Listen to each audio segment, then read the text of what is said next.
这本书其实呢，就是跟我们讲说怎么样子用看财报的方式来对待自己的人生啊，把自己当成是一家公司，那我就是这家公司的 CEO， 我会怎么去做这个人生的决策？你知道，人就是因为不理智，所以才会内耗跟纠结。心里不快乐就是一定 something wrong 吗？如果你每天去上班都觉得好忧郁，然后唉声叹气，要花很久的时间做心理准备才能去上班，那这个工作应该有问题哦。人生规划这件事情，就是目的其实也没有说要什么大富大贵，重点是快乐。快乐其实是一个钱买不到的事情，要做核心价值观的排序。有些人重视家庭胜于一切，那家庭就是在前面。如果你是这样排，你就不要跟我说什么超想赚钱啊，然后钱是人生中最重要的事情，因为你就不是嘛。但台湾社会的人，大家太喜欢讲钱了，所以生活活得很不快乐。然后或者是赚很多钱，然后不花，然后觉得很节俭，觉得自己很棒。我自己最喜欢的话是，没有花掉的钱只有2个去处：遗产或者遗憾。天哪！对。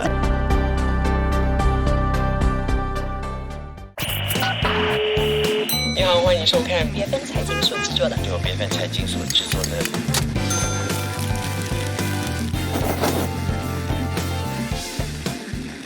这个时候你在收看以及收听的是由别范财经所制作的理财好好学，已经很久没有在这个节目当中出现了啊。那因为我们之前的主持人呢，他去生产休息了一段时间，所以我们这个节目呢，也大概停更了一段时间，但是今天来了一位重量级的嘉宾所以让我们这个节目呢又再次的活过来了。那今天呢，我们邀请到了一位背景非常专业，但是也超级斜杠的来宾他有一个简称叫做 CP， 他的名字呢，先来介绍一下，叫做潘思璇。但是呢，他为什么用英文字2个 CP 这2个字来做他的一个外号或者是简称？我觉得蛮有意思的，因为他是台湾人，然后在台湾呢，他们常常说这个 CP 呢，就常常会提到 CP 值那他是不是今天会带来给我们怎么样子的价值呢？我也非常非常的期待那先来介绍他好了。他是毕业于台大的会计系，然后在台湾的这个证交所曾经上班那他曾经就是有着大家非常钦羡的一个职业，但是后来呢，他却离开了，然后呢，自己跳出来成为这个职业的会计师，然后呢也考取了含金量非常高的美国评价分析师，而且还连续办了童颜有机等等多个知名品牌。哇，真是斜杠到不得了。而且他最让我羡慕的一件事情呢，就是他是一个带着电脑到处跑的一个数位木游。对，是好，我们来欢迎潘思璇 CP， 欢迎你。谢谢主持人，各位听众大家好，我是 CP。那我本名是潘思璇啦。那为什么叫 CP？ 是因为我的英文名字叫 Cecily Pan， 然后大家觉得很难念，所以都叫我 CP。OK， 对，所以跟那个 CP 值没有什么关系吗？也有人这么说，就说不愧是 CP 值真的很高，推荐的东西都很棒。OK， 好，今天要来推荐什么呢？要来推荐 CP 刚刚发行的这一本书，对不对？这本书叫做《别想了，人生就是一本财报》，这是台湾的时报出版的一本书哇，时报出版这个品质其实就是有挂保证的嘛，对不对？那其实在这本书里面呢，其实CP 要来教我们什么？他要来教我们怎样用会计师的数字思维来经营自己的人生对，毕竟我是连续创业者嘛，就之前也做过好几家公司，所以就等于是用公司的角度在经营自己的人生就把自己当成是一家公司，那我就是这家公司的 CEO， 我会怎么去做这个人生的决策？了解，对，因为我们是财经台嘛，常常我们在读财报的时候，大家都会觉得说，哇，财报好生硬好难看得懂那如果我们要把自己的人生呢看作是一本财报的话，会不会就把我们的人生过得非常的硬邦邦呢？一板一眼呢？不会。我为什么会就是有这个想法，是因为其实在会计的领域里面都有所谓的沉没成本或机会成本，是，我想大家一定都听过啦，机会成本。但是认真说要怎么去思考这件事情，可能大家就卡住了。就不见得会去想这件事情。就随便举个例子说明嘛，我在书里面有提到，比如说他原本年薪可能是200万，然后有猎头挖角，对不对？说他要给他年薪350万，但他就顾全他这个主管的情与义，因为他觉得他主管对他很好啊，然后他在公司也很好啊，然后他就很怀疑说，我真的值这个价码吗？会不会我到那个350万的公司，人家觉得我没有那个实力？好，所以他就种种的考量，所以他就没去。那他的机会成本多少？就是1年150万嘛。那如果他在原公司待5年，就是150万乘以5的机会成本嘛。那这个数字其实就蛮大的哦，其实就不小的数字。可是他就卡在说，他对自己的没自信，还有这个主管的情谊里面的时候，他就放弃了这个钱。对，这个是一个可以量化的机会成本。哇，所以这个其实要怎么样子来跨越呢？因为其实我们都知道东方社会，我们都是比较有情义节的嘛，我们都是比较讲人情的嘛，比较讲情面的嘛，对不对？然后我们也常常会被老板啊，或者是公司啊，给那个什么 PUA， 是不是？啊，如果你离开的话，那就是对公司不忠心啊！你怎么可以这样子背叛我啊？这情勒了啦，对对，就是情勒了。那么我们要怎么样子去跨越这种情勒，然后要怎么样子很清楚看到自己的价值？这个我觉得是这个蛮困难的一个功课所以才写了这本书。OK， 对对对，其实会来问我的就是 follower， 就我有在经营自己的自媒体，所以就蛮多 follower 都会问我他要不要转职啊，或者是要不要跟这个男生结婚啊，或者是要不要离婚啊，诸如此类的问题。那我回答多了，其实我就会从这个角度去让他们去思考，我要怎么去做一个选择。对，那回到你刚刚那个问题，如果是职场上，其实一个理性的主管是不会说这种话的啦。对吧 OK， 他会这样讲，他就不应该用这样的方式去情勒别人，因为其实我们在职场上也是一个合伙关系啊，现在也没有终身雇佣制啊。那大家在一起工作，就是因为你给我的东西跟我给你的东西有交集嘛，所以我们才能继续共事下去。可是工作久了，人的想法也会改变，或者是公司的状态也会改变。这时候，一个理性的人应该是可以坐下来，好好的开诚布公去跟主管谈说，我现在已经在这边做5年了，那我觉得我的事情也做到一个瓶颈，就太熟悉了，其实蛮无聊的嘛。那我接下来下一步是什么？你当主管的应该要帮我规划我的 career path 啊，我的成长路径啊，不能只是画饼啊，一直说你再忍个5年我就怎么样。对吧？对，其实我们很常会被老板画大饼呢，就是因为对于自己的人生看得不够透彻。我觉得其实 CP 你现在应该是在你人生的一个非常黄金的一个阶段，因为你已经看透了很多的事情，包括了你觉得说人生本来就是一本财报哦。那我们要怎么样子去看清楚自己人生的这一本财报呢？或者是我们应该用什么样子的角度去看自己的人生呢？可不可以给我们这个一些想法？好，我在书里面有一个就是那个人生命之轮9等份的图。那为什么会画这个图呢？主要是因为有很多人会来问我，都是问说他想赚钱，对不对？然后好，我说好，那你想赚钱，那你就去做业务工作嘛，业务工作钱最多啊。对吧？他说可是那个压力很大，我很害怕，或者很怕被人家拒绝。对，我说那你就是害怕压力比钱重要啊，在你的人生排序里面，害怕压力排第1，赚钱是排第2。这是你的那个价值观问题，你要重新思考一下，你是不是真的爱钱？OK， 对，那回到9等份这个东西，它其实里面包含健康啊、钱啊、人际关系啊、家庭啊、感情。那为什么会要请大家做这个9等份的练习？是因为创业者其实都是为了要赚钱嘛。我看过太多老板做公司做得很辛苦，然后赚钱，结果怎么样？每天要吃安眠药才能睡觉，没有时间陪小孩，小孩不小心就长大了，长大以后不跟爸爸讲话。那这个人生我觉得蛮可惜的啦。对，那你有钱又怎么样？好，我不要讲别人，就讲我爸爸好了。我爸他也是一个创业成功的人，那钱是赚了不少，然后他是被迫提早退休，因为他得糖尿病。那得糖尿病以后，他就没办法出去玩啦。那我就看他这样，我就觉得，即便有赚到钱，可是没有健康，我就这些钱我也不能环游世界。那我为什么要等到什么退休以后再去玩？我为什么要？好，我很努力的赚钱，然后我其他没有在顾我的身体健康，可能应酬啊、喝酒啊、熬夜啊、干嘛的，对吧？所以我觉得这个就不 balance。所以我一直在提醒自己这件事情。比如说，我现在就要去玩。OK， 要活在当下。对对对，所以我就到处数位游牧嘛，因为我觉得，万一我老了玩不动，然后那我钱是怎样留给儿子嘛？那就我赚钱给别人花。其实我刚才为什么会说我很羡慕你的人的生活，因为我对于很勇于踏出企业，然后勇敢的去做数位游牧的人，我都是非常的羡慕的。我当然我也希望自己未来可以这么做。但是你刚才讲到那个9等份的那个功课嘛，对不对？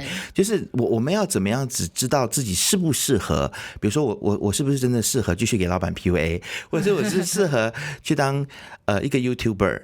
或者是过你这样子的生活，就是我们要怎么样子知道自己适合什么样子的环境，什么样子的工作呢 ？OK， 我在台湾其实是有教生活，还有人生规划这些事情，就是目的其实也没有说要什么大富大贵，重点是快乐。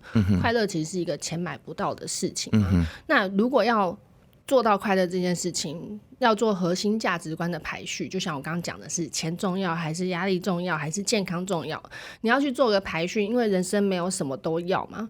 有些人重视家庭胜于一切，对吧？那家庭就是在前面。那如果你是这样排，你就不要跟我说什么超想赚钱啊，然后钱是人生中最重要的事情，因为你就不是嘛。家庭对你来说是最重要的，所以认识自己很重要。对，你要做完这样的排序，你才知道说你是一个 stable 的人，你喜欢固定待在一个地方，你其实不喜欢跑来跑去，还是你是喜欢工作跟生活要切得很开？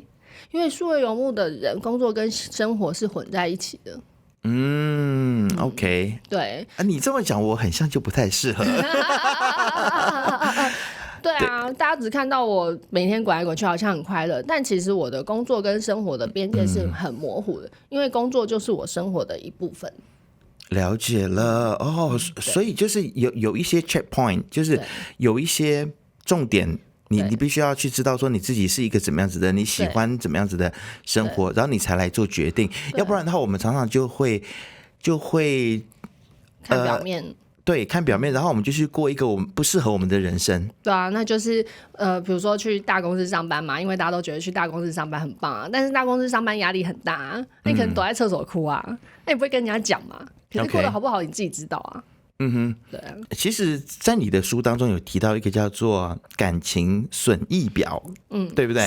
是。那我就在想说，哇，感情真的能够这样子量化吗？就像财报里面的损益表这样子来量化，然后我们是不是也能够像这个会计师啊，像你的专业这样子啊，用会计师的眼光来看，说这个感情到底是不是适合我，或者说这个感情我到底还要不要经营下去哦，或者是这个婚姻我到底还要不要维持下去，我该不该离婚？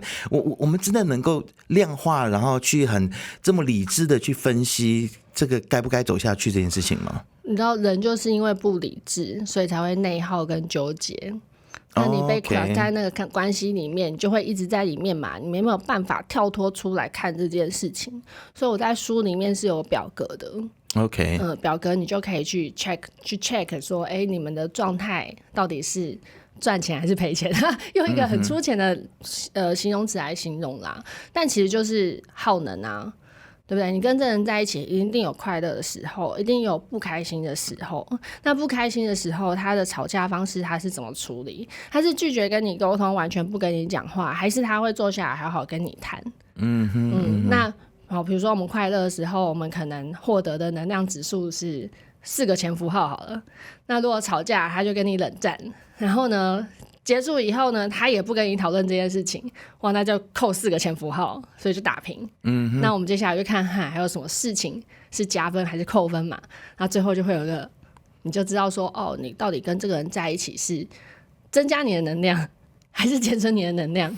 我发现其实它有一个好处，可能也是可以提供给一些本来就是身在福中不知福的人，知道说其实你已经很幸福了，不完全是去观察说你是不是应该要结束一个关系，而是有些人他明明他就在一个很好的关系，但是他总是觉得说这个不够那个不够，或者是嫌弃对方，对，这个不好那个不好，殊不知如果他做了这个功课之后，说不定他是很赚的。对啊，对啊，是不是？的确，我也是有朋友这样，不好说是谁，但我们就是看说，她老公其实对她蛮好的，加班完以后都还是会回家做家事什么的。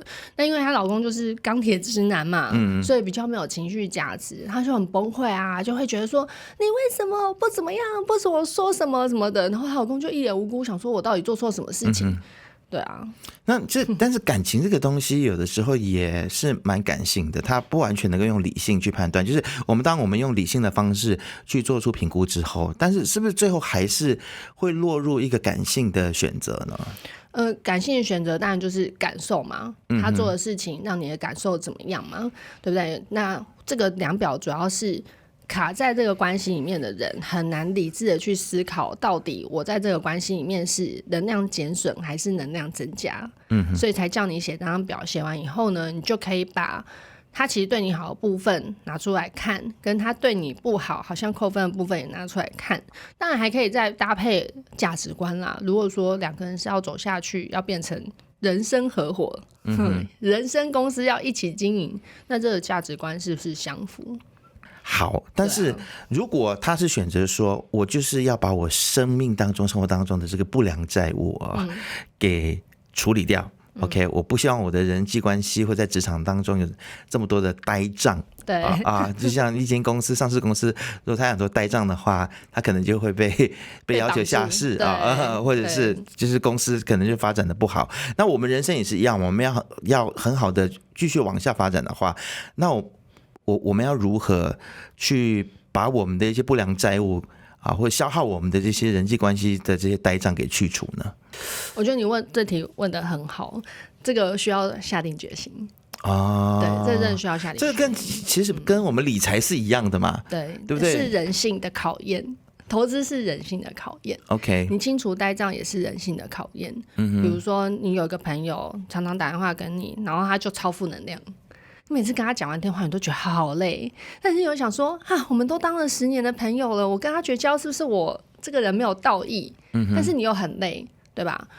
坦白说啦，如果是我的话，我就会直接跟这个朋友说，我说你负能量有点太多了，已经超出我能负荷的范围了。如果你真的就是这么讨厌那家公司，那你就离职啊。你不离职代表你没有选择嘛。身为你的朋友，我可以接收你的负能量，但我已经是第3次接到你的电话，我有点开始承受不住了。所以我希望你下次打电话给我是跟我讨论你可以换工作的其他的选项，我觉得这个比较有意义。我这人有点有点机车，对，有点机车，情绪价值蛮低的，不好意思，因为我是一个很实际的人。OK， 这可能跟你的背景有关系嘛，对不对？有一点，对，我就会觉得，如果你遇到问题，应该是要解决它，不是一直抱怨，因为抱怨没有用。但有时候我觉得我们就是需要听这样子的话。对，所以我可以容忍3次吧。没有啦，我就说你的朋友，就是这种个性的人，他有的时候可能就是需要听这么直截了当的话。对，就如果你一直不断的给他情绪价值，一段的纵容他的话，他就没完没了啊，就情绪勒索了。对，然后他搞不好哪天他就破产了。我们需要有能够给我们情绪价值的朋友，但我们也是需要能够来提点我们的朋友。那其实，这本书很有趣的另外一个地方就是，它除了是用很理性，然后是用财报的这样子的角度来去看待我们的人生，但是其实我觉得它里面它更多给我们的一个提醒，就是说我们要怎么样子让自己的生命可以收益平衡。之外，我们还要能够 profit， 对不对？但是要能够 profit 的话呢，其实很像也是要去认定自己的人生，你的有形跟无形的资产是什么？有形的可能我们看得到了，比如说学历啊、房子啊，对对对，我的银行户头啊，对我现金有多少啦？对对对，这些都是有形的看得到了。对，那怎么样子去发掘自己无形的资产？我觉得这个蛮难的哎。无形资产如果很会给情绪价值，也是一种无形资产啊。 OK， 对吧？然后比如说个人的 reputation。它也是一个无形资产嘛。OK， 人家会找你嘛，知道你是因为某方面解决问题的专家，或者是比如说要录 podcast 或者是要做媒体就要找你，因为你是这个中文媒体的专家。对啊 OK 这就是我们自己的无形资产。是啊是啊，但是要怎么样子善用自己的无形资产啊？因为我觉得我是一个蛮挥霍的人的。怎么这么说？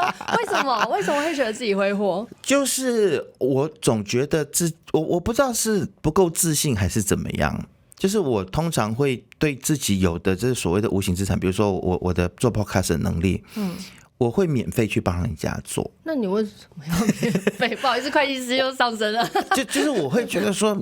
他就有这个需要嘛，那他可能也没有很多预算，然后没有预算是他的问题啊，不是你的问题啊。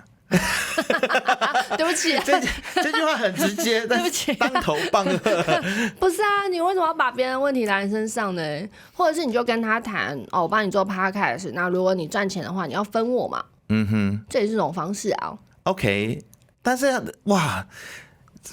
但这个有时候我们这种个性就很不会开口，怎么办？我超多朋友都这样，对，因为会来找会计师讨论报价都是这种人，我非常能理解。OK， 对，然后我自己也遇过很多。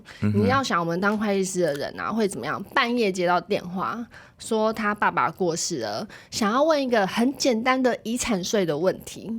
OK， 可以吗？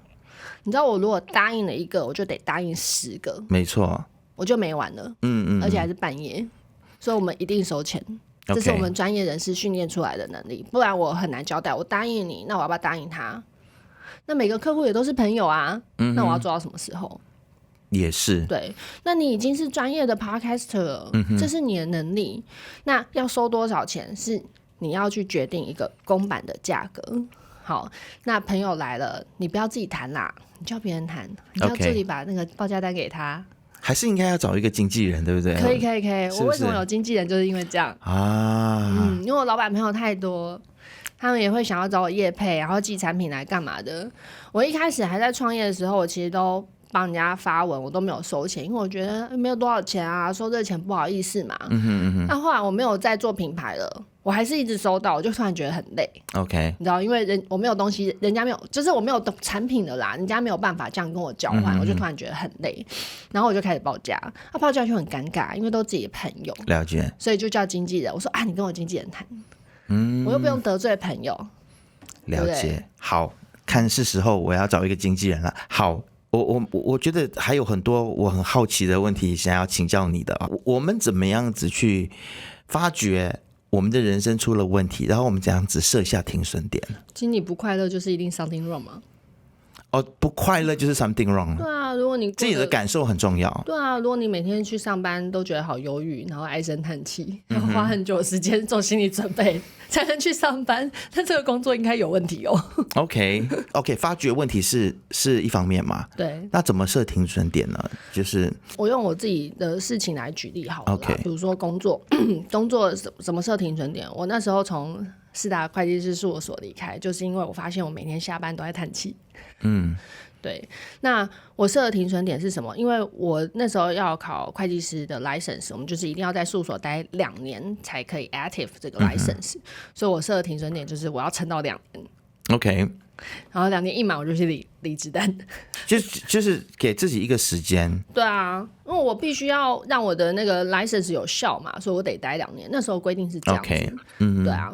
那如果说是你自己比如说是做别的工作好了，你怎么设停损点？比如说你健康有问题，或者你脸上长痘痘，你晚上睡不着，其实这都是一个健康的警讯，告诉你你现在的生活可能有一些问题。Okay， 那你可能要找出根源是哪里嘛？那不见得是换工作就可以解决哦，因为比如说假设你觉得同事都很笨，你可能换个公司，同事还是很笨，这个问题可能没有办法透过换工作解决。OK， 所以应该是换一种视角。如果因为你一直抱怨同事很笨嘛，那你们沟通一定很不愉快啊，因为你是抱着一个抱怨的心情去跟同事讲话，你就觉得说我这个厌蠢症发作，然后你们怎么样的。但如果你用一个爱与关怀的角度去跟你同事讲话，因为你理解好，你同事就是这样的人，他的讲话速度就是这么慢，或者他理解的速度就是这么慢，那你就给自己多一点耐心，找到跟他沟通的方式，说不定你就过了。OK， 所以其实自己的停损点还是要自己设。对啊，然后别人没办法帮你决定啊，你就是你这家公司的 CEO 啊。OK， 其实也没有什么高深的技术或者是方式模式去设这个停损点，就是其实你要自己去察觉自己是不是都已经快要 burn out 了，是不是已经快要受不了了这样子。对，但是又要怎么样子让自己防止自己 burn out？这又是另外一个，包括像你的工作，我觉得就很容易耶，因为像我们在企业工作的话，我们就有 KPI 嘛，对不对？我就知道说我的大概的量一个星期出多少片，然后我们大概工作量知道到哪里。但是如果今天我是一个作家或者是一个 YouTuber 的话，我的追求是无上限的，所以我的付出可能也是无上限的，很容易就是灯枯油尽，会不会？这个我觉得我不会的原因是因为我自己很喜欢写作啊， okay， 然后我一有看到什么事情，然后觉得说这事情不是这样，我就会想写。反正也没有人付我钱，所以我也没有 KPI 的压力，我就是处在一个想写就写的状态。我唯一什么时候不能写，就是我工作太多的时候。客户付钱的人都解决不完了，我就没办法写。OK， 对啊 ，OK， 反而是这个问题。你写这本书是不是因为同样的问题，人家问你很多次？没错，所以就干脆说想把它写出来，这样子。一直在回答这些一样的问题啊，大家都是要么就问转职，要么就问离婚啊。OK， 对啊，都是问这些。那现在即使问你事业以及感情的那个比例大概是多少？事业可能是90%哦。哦，真的哦。当然离婚也很多啦。OK， 但是问事业更多。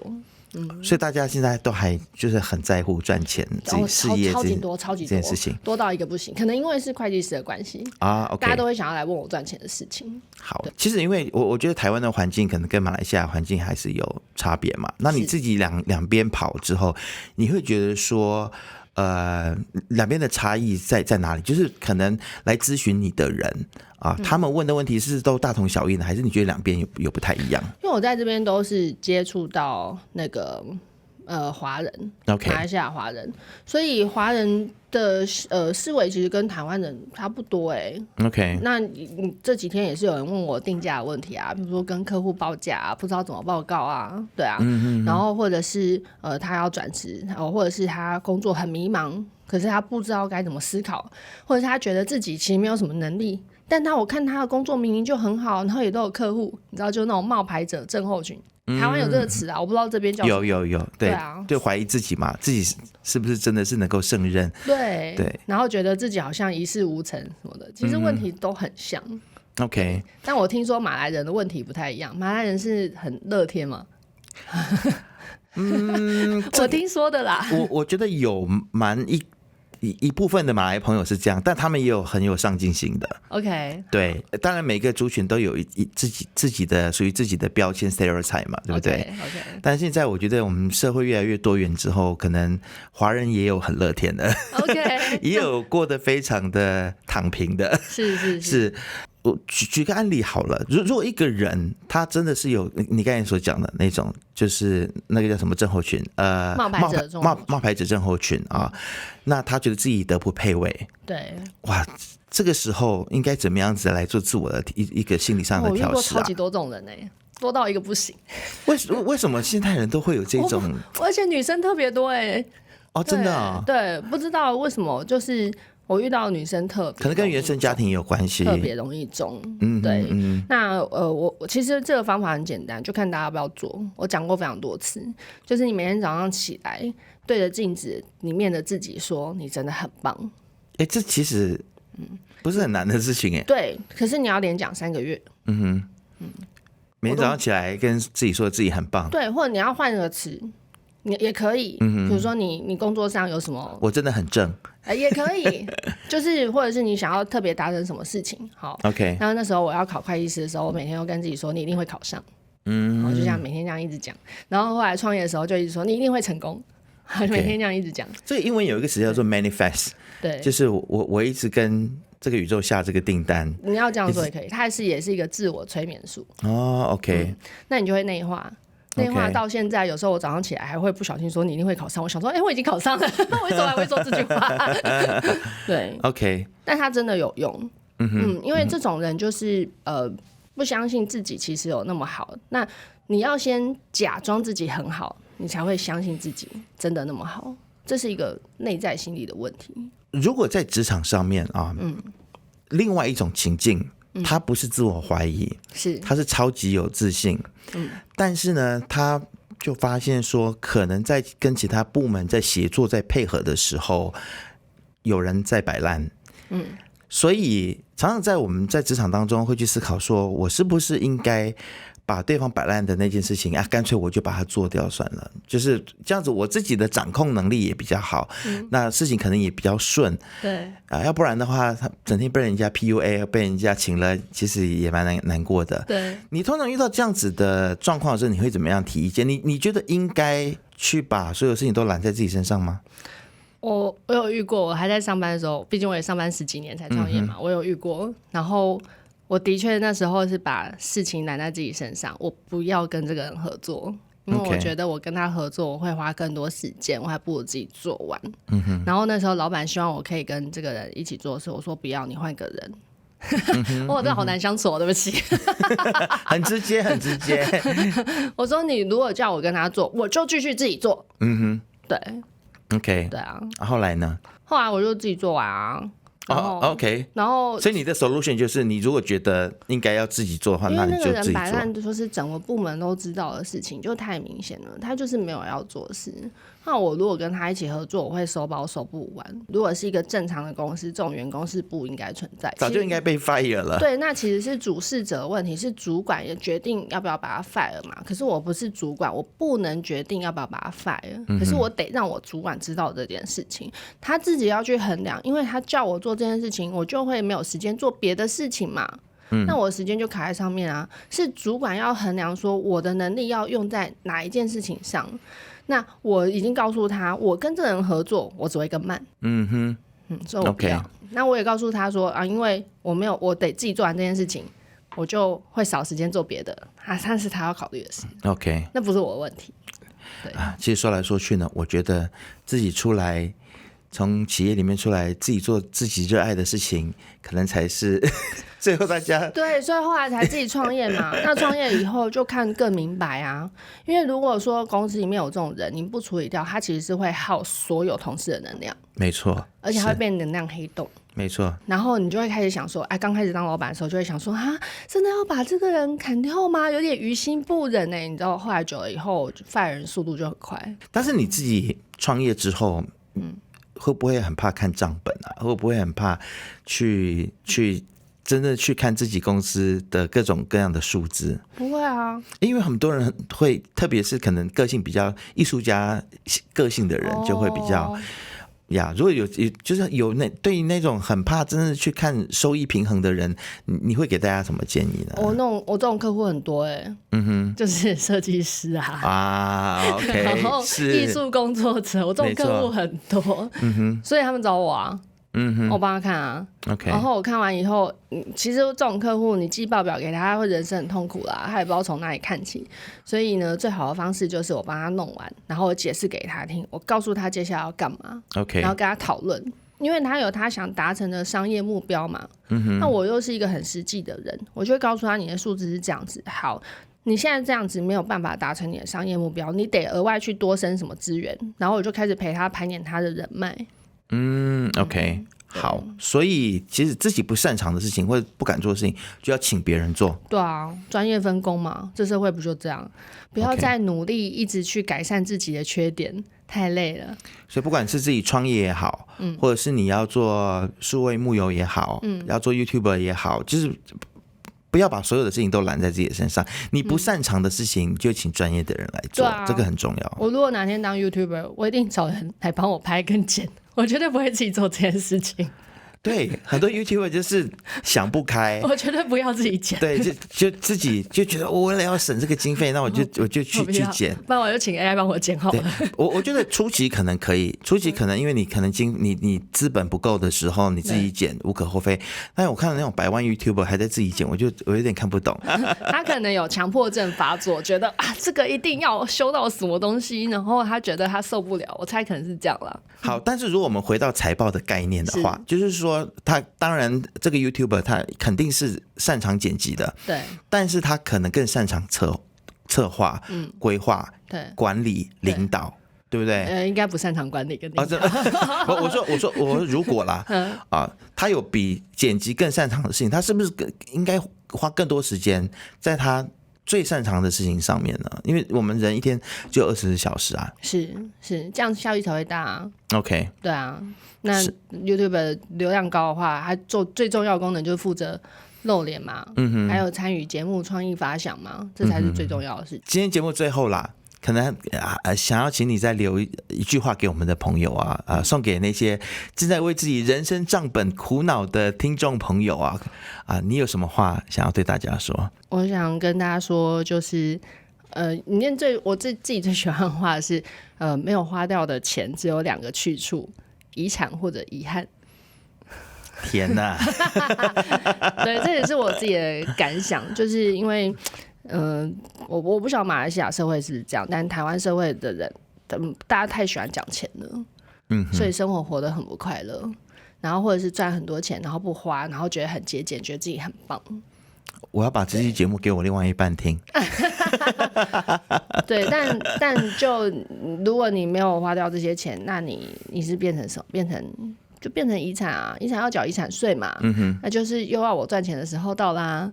对啊，我就觉得很可惜，因为人生其实应该是要享受当下，活在当下，不要一直想说我以后怎么样，我以后怎样，其实不见得有以后啊。我们的社会已经来到一个不同的阶段啊，过去我们都是为了3餐温饱，我们父母那一代啦，对，很多是为了3餐温饱啊，每个月的钱可能都只是够用而已。但来到我们这一代，其实大家是赚了钱不爱花，不知道怎么花，然后不想花，就想把它储蓄起来。特别我在台湾。也有这样的文化，台湾很像是在亚洲国家里面很爱存钱的，对，大家存款非常多的一个国家，然后大家都好焦虑哦，超级焦虑，然后有钱还要赚更多的钱，还要存更多的钱，然后就永远停不下来，然后每天都在上班，他没有享受生活啊。对啊，比如说你跟他说要去喝酒好了，喝酒就只认得大牌子吗？然后其实他的舌头没有办法分辨出真的好跟坏，或者他喜欢或不喜欢，他其实是在看牌子讲话。那他作为人的知觉到底在哪里？可能最后就慢慢的就丧失了那个直觉的能力，也说不定。你要体验生活，你要知道这个东西到底好不好吃，或者是我就讨厌尼梅威尔威士忌之类的。因为我女生啊，我讨厌尼梅威尔威士忌。好，我觉得今天这跟 CP 呢这样子的对话呢，真的是还蛮有收获的，但是也是还是想要鼓励大家去看这本书。别想了，人生就是一本财报。我相信大家可以在这本书里面获取更多灵感啊。城邦有卖，城邦有卖。好，今天再次谢谢 CP 来到节目当中，谢谢你，谢谢。那大家对于今天的节目有什么样子的想法呢？欢迎大家都可以在下面来留言跟我们进行互动，也不要忘记要订阅、按赞以及开启小铃铛。我们下次见了，拜拜。